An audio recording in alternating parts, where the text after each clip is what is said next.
Boa noite, shalom a todos. Hoje, dia 19 de agosto de 2025, e estamos aqui, amados e queridos, para mais um tempinho de meditação na Palavra de Deus. E hoje, o tema de hoje é o que são os caminhos que precisamos nos converter. O que são os maus caminhos que precisamos nos converter. Esse é o tema de hoje. E o texto base, 2 Crônicas 7,14, que diz: se o meu povo, que se chama pelo meu nome, se humilhar, orar, me buscar e se converter dos seus maus caminhos, então eu ouvirei dos céus, perdoarei os seus pecados e sararei a sua terra. Esse versículo, portanto, é uma promessa, mas uma promessa condicional feita por Deus ao rei Salomão durante a dedicação do templo maravilhoso que ele construiu.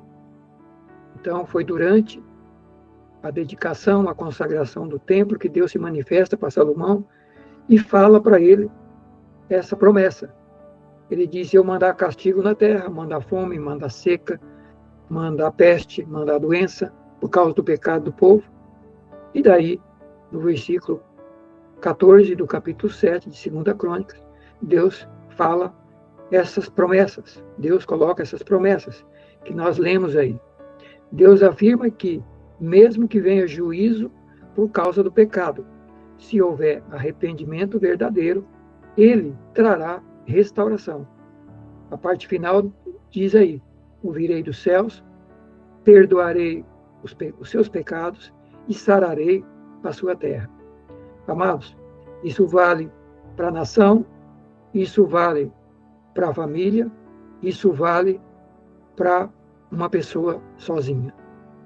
Isso vale para cada um de nós. Esse é o caminho para uma vida vitoriosa em Deus. Esses são os princípios. Olha o tamanho da promessa. Olha a grandiosidade.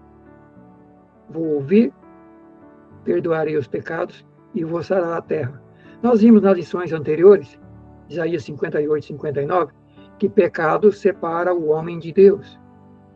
E Deus está dizendo que se houver essas condições que ele coloca aí, se o povo de Deus se humilhar, orar, buscar a Deus e converter dos seus maus, Deus ouve dos céus, sara a terra, Deus ouve dos céus, perdoa os pecados e sara a terra. Quando ele fala sara a terra, é transformar, mudar o que está doente. Sarar é trazer cura de doença, de algum mal. E quando Deus está falando, ele está falando no sentido figurado. É em todos os aspectos da vida humana. Deus está dizendo que quer mudar, quer restaurar, quer transformar. E daí vem a pergunta: quantas coisas cada um de nós precisamos de um toque de Deus, de uma mudança, de uma transformação, seja em nossas vidas, na saúde, na família, na vida sentimental, na vida material, na vida espiritual, nas nossas famílias, na nação. Quanta coisa que a gente não está satisfeito, que a gente sabe que está errado. Quantas coisas que a gente está vendo que, às vezes, a gente não percebe que a gente está caminhando para o abismo, a família está caminhando para o abismo, a nação está caminhando para o abismo, porque está se afastando de Deus. E é isso que Deus está dizendo aqui. Ele está fazendo uma promessa com condições, dizendo que se o povo cumprir as condições, Deus vai trazer restauração. Então, estrutura da promessa de Deus nesse versículo. Primeiro, humilhação. Primeira exigência, humildade. Humildade é descer dos nossos pedestais, reconhecer nossos pecados, reconhecer nossa situação como pessoa, como família, como nação, olhar para o que Deus chama de pecado e olhar se não estamos vivendo, praticando pecado, que é tudo aquilo que contraria Deus, sua palavra e sua vontade. Então, humilhar é tomar a decisão de olhar para o que Deus está falando e olhar para como estamos vivendo, seja como pessoa, seja como família, seja como nação. E nos humilhar, ter a humildade de reconhecer que estamos errados, pedir perdão. Um bom exemplo disso, de humildade, é o rei Davi, lá no Salmo 51, quando ele pecou. E um outro exemplo também extraordinário é o povo de Nínive, que quando Jonas prega e fala que se eles não se arrependessem, Deus ia destruir, o rei sai do palácio, vai para cinza, o pó, se humilha, tira as vestes reais, veste roupa simples, vai para cinza, se ajoelha, conclama o povo, todo mundo, grandes e pequenos, até os animais, que se humilhasse diante de Deus, para que porventura Deus tivesse misericórdia deles. Então, a primeira coisa que Deus fala aqui é a humilhação. Segunda coisa, aí depois é que vem a oração. Às vezes a gente inverte, a gente ora, mas a gente não se humilha, aí a gente não busca de verdade a Deus e a gente não se converte dos maus caminhos. Então, as etapas exigidas por Deus é, primeiro se humilhar, depois orar, depois buscar a Deus. Buscar a Deus é mais do que orar. É uma terceira fase espiritual. É algo mais do que oração. E a quarta coisa, converter dos maus caminhos. E aí vem a pergunta, que é o tema de hoje. Por acaso nós sabemos o que é maus caminhos para poder nos converter? É isso que a gente vai tratar hoje. Mas ainda concluindo essa primeira parte da estrutura da promessa, do versículo 14, a primeira parte são as exigências de Deus, que nós falamos e eu vou repetir. Humilhação, oração, buscar a Deus e conversão dos maus caminhos. A segunda parte é a resposta de Deus. Deus falou, se vocês fizerem essas quatro, primeira parte, eu vou ouvir do céu, eu vou perdoar os pecados e eu vou sarar a terra, eu vou curar, eu vou mudar, eu vou transformar. Então, essas são as condições das promessas de Deus. E muitas vezes a gente corre para Deus exigindo, pedindo, buscando os textos de promessa. Mas nós esquecemos que Deus coloca condições para que suas promessas sejam cumpridas em nossas vidas, em nossas famílias e em nossa nação. Agora, meus queridos, o tema de hoje é o quarto item, que é converter dos maus caminhos. Ou seja, vamos ver hoje a quarta coisa, que é conversão dos maus caminhos, dessas quatro exigências. E a pergunta é, por acaso sabemos o que é mau caminho? O que é pecado para Deus? Já vimos aí, na lição de Isaías 58, que lá Deus está dizendo que religiosidade falsa, jejum hipócrita, povo fingindo que está orando, fingindo que está buscando a Deus, mas na verdade estão buscando só com interesse, só para ficar rico, só para progredir, não está nem aí com os outros. Então estavam buscando a Deus para oprimir os outros, para brigar, para explorar. Era para isso que estavam buscando a Deus. E Deus está dizendo que ele rejeita religiosidade falsa, oração falsa, culto falso, jejum hipócrita. Deus aborrece isso. E daí Deus coloca aí, nesse capítulo 58, qual é o jejum, o que é que ele espera de cada um de nós. Já falamos sobre isso, e não vamos entrar sobre isso. Essa lição está gravada aí no canal. Estudamos também Isaías 59, Deus falando de outra lista de pecado que o povo estava praticando, o povo de Deus. Mentiras, injustiça, violência, sangue derramado, falsidade, geração pecaminosa, que só caminhava para o pecado e para a destruição, gente que gostava de viver em caminho tortuoso e, por consequência, não tinha paz. Isso nós vimos nos dois capítulos anteriores aí, Isaías 58 e 59. Agora, Miqueias, capítulo 3, aliás, está aí o rascunho aí com os textos, até sugiro que você leia depois, reflita, medita na sua casa, com a sua família, Amós, capítulo 2 e 3, mas o 3, versículo 8, ou praticamente o capítulo 3 inteiro, Deus está tratando de alguns pecados da nação de Israel, do povo de Israel.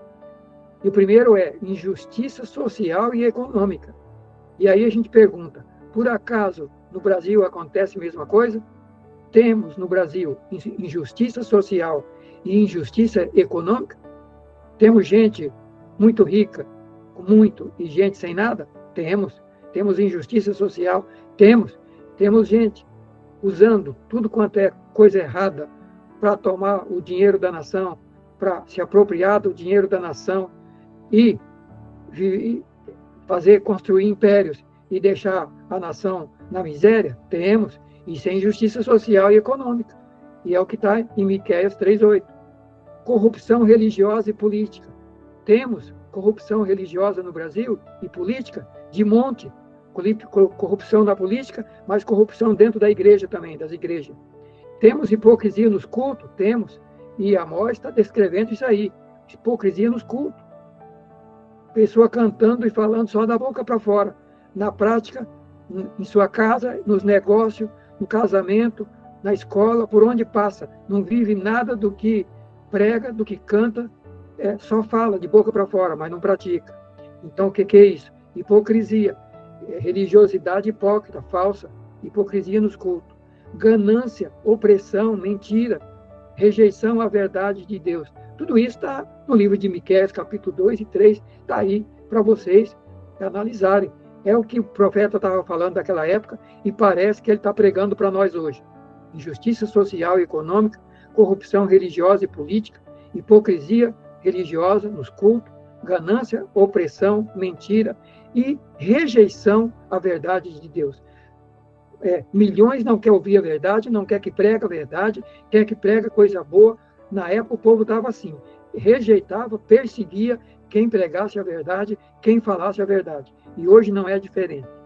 Mas, irmãos, nós estamos vendo aí o que são maus caminhos. Deus está mostrando aí, nesses textos, o que é mau caminho, que o povo precisa se arrepender e se converter. Tudo isso que estamos citando aí são maus caminhos. Mas a Bíblia continua. Olha a lista de 1 Coríntios 6:10. O que diz lá? Não erreis, nem os fornicários, nem os idólatras, nem os adúlteros, nem os efeminados, nem os sodomitas, nem os ladrões, nem os avarentos, nem os bêbados, nem os maldizentes, nem os roubadores herdarão o reino de Deus. Uma lista de maus caminhos, de pecados que Deus abomina, e está dizendo que quem vive assim não vai herdar o reino de Deus e nem as coisas de Deus. Não vai ter bênção de Deus. E é isso que Deus está mostrando em sua palavra, dizendo o que é mau caminho e dizendo para a gente, olha aí o que é mau caminho, se conscientiza, se arrepende, muda, que eu vou ouvir do céu e vou sarar a terra. Então está aí uma lista. Está uma lista aí de pecados. Uma lista de pecados. Fornicação, que é adultério de pessoa solteira. Depois vem adúltero, que aí já é adultério, já é de gente casada. Idolatria, efeminados, gente que é homem quer ser mulher, gente que é mulher quer ser homem, homossexuais.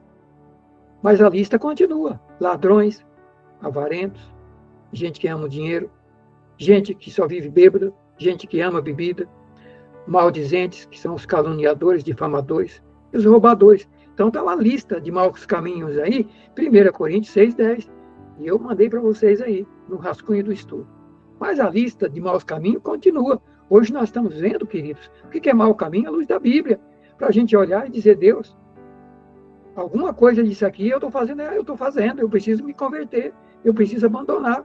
A lista é enorme. Agora, olha a outra lista em Gálatas 5:19-21. As obras da carne, que Paulo fala lá. E que obras da carne é essa? Que mau caminho é esse? Prostituição, impureza, lascívia, idolatria, feitiçaria, inimizades, porfias, contendas, ciúmes, iras, peleja, que é briga, dissensões, divisões, heresia, que é doutrina falsa, torcer a palavra de Deus, inveja, homicídio, bebedice e glutonaria. Olha mais uma lista de mau caminho aí que Deus está mostrando que é mau caminho, que precisamos nos converter e abandonar. Mas, amados, já que estamos vendo sobre mau caminho, a lista continua. Agora, Romanos 1:24-38. Aliás, 24-31. Paulo falando também aí em Romanos 1 de uma lista de maus caminhos. Imoralidade sexual, paixões infames, que é homossexualismo. Mas a lista continua. Injustiça, perversidade, cobiça, maldade, inveja, homicídio, contenda, engano, malícia, difamação, ingratidão, soberba, insolência, desobediência aos pais, pessoas sem afeição natural, sem sentimento e sem misericórdia. Irmãos, olha o tamanho dessa lista de mau caminho, ou de maus caminhos. Tá? A gente está comentando aqui em casa, essa semana, tem um camarada que cortou as patas do cavalo, porque o cavalo acho que perdeu a corrida para ele. Ele cortou as patas do cavalo.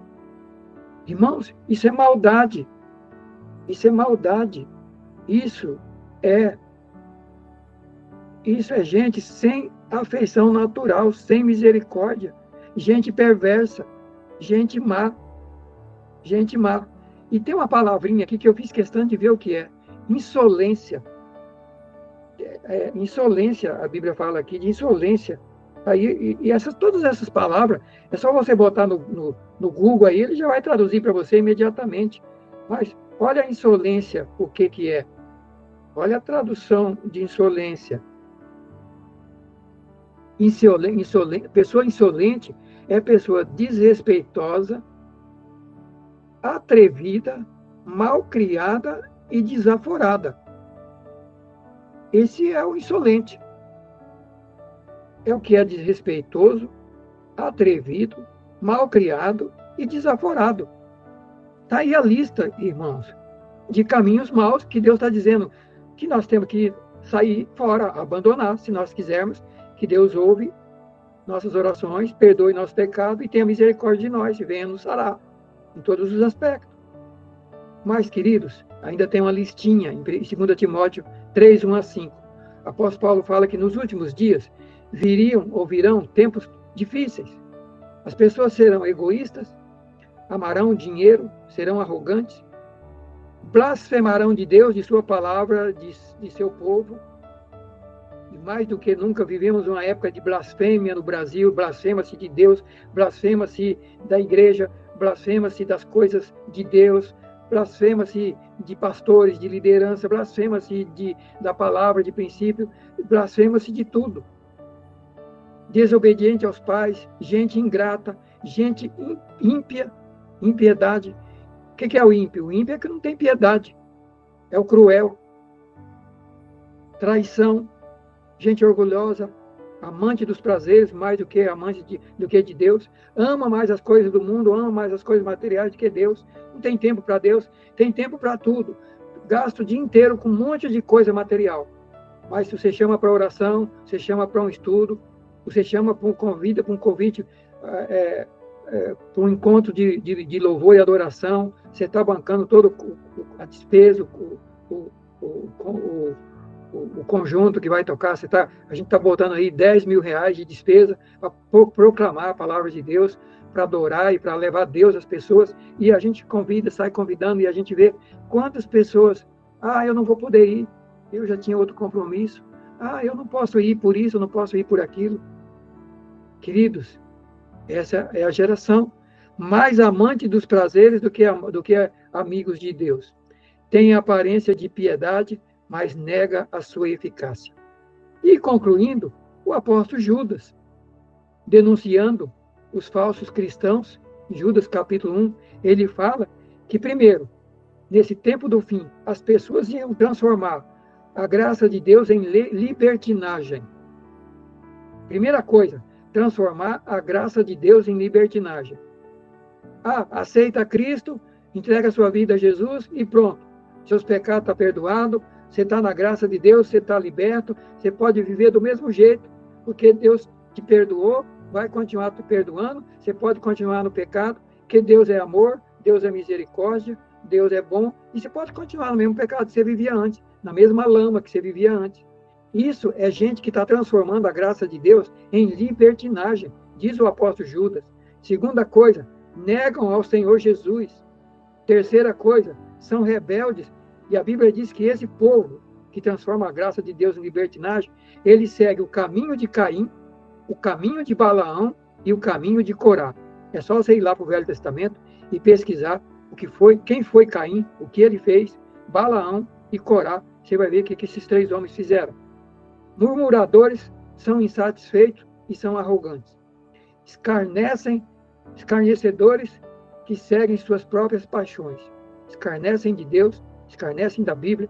Diz que aqueles que estão pregando a verdade e a palavra são fundamentalistas, são radicais, tá? São radicais, por isso são escarnecedores, zombam. Esses velhinhos aí que estão pregando essas coisas aí, eles estão atrasados, o evangelho hoje é moderno, não precisa falar de pecado não, para não assustar o povo. Irmãos, isso é o que a Bíblia está dizendo do que nós estamos vendo em nossos dias. Eu não estou inventando nada, eu estou citando a Bíblia para você. Eu estou citando a Bíblia. Eu estou falando o que é mau caminho, que nós precisamos nos converter. Estou dando a lista de maus caminhos. Mas, queridos, agora caminhando para a conclusão. A aplicação para hoje. Qual é a aplicação de tudo isso? Primeiro, Deus exige arrependimento completo, não apenas de forma superficial ou ritualista.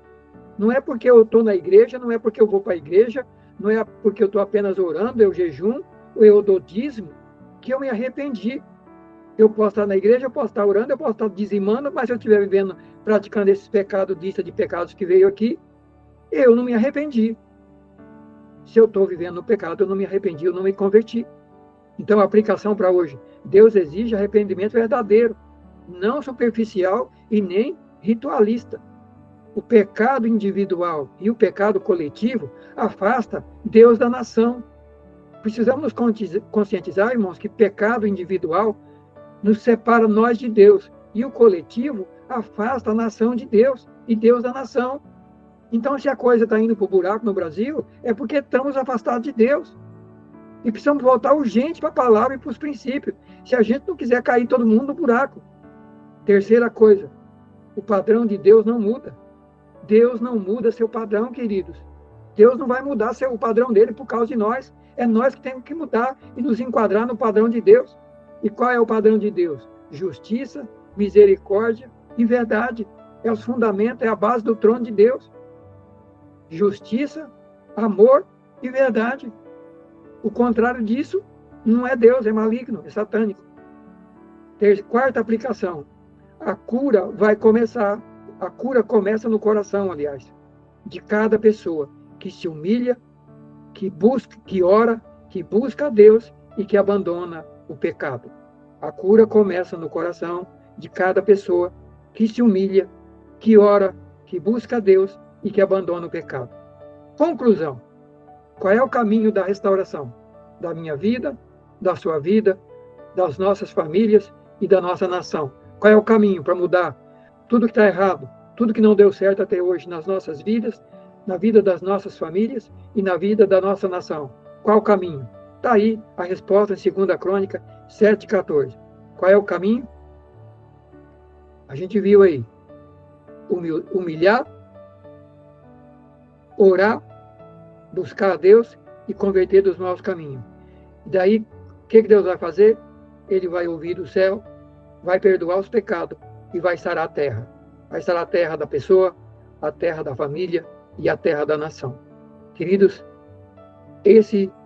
essa é a palavra para hoje.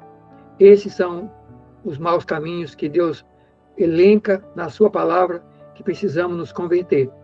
Que eu e você, que nós possamos voltar à palavra de Deus. Se a gente quer restauração, se a gente quer mudança, se a gente quer caminhar no caminho da restauração. Deus ouve, ele não está indiferente. Deus perdoa e seu perdão é completo. Deus sara. Sara quem? Deus restaura a família, Deus restaura pessoas, Deus restaura a igreja e Deus restaura nações. É isso que está em Isaías 56, 55, 6 e 7, que eu termino concluindo. Buscai ao Senhor enquanto se pode achar. Invocai-o enquanto está perto. Deixe o ímpio o seu caminho e o homem maligno os seus pensamentos, e se converta ao Senhor, que se compadecerá dele. Obrigado, Pai, pela tua palavra. Obrigado por falares ao nosso coração, hoje com esse tema, o que significa maus caminhos. E o Senhor foi bem claro e citou, Senhor, dezenas ou quase uma centena de pecados que constituem mau caminho. Ajuda a mim, ajuda os meus irmãos, ajuda cada um de nós que estamos diante dessa palavra a nos humilhar, a reconhecer o que o Senhor está falando, a gravidade do que é o pecado, e nos voltar para o Senhor, nos arrepender dos maus caminhos que acabamos de ouvir, e nos voltar para o Senhor. Tem misericórdia de nós, Senhor. Tem misericórdia de cada um de nós. Tem misericórdia de nossas famílias. Tem misericórdia da igreja no Brasil. Tem misericórdia da nação brasileira. Nós oramos agradecidos, pedindo perdão pelos nossos pecados.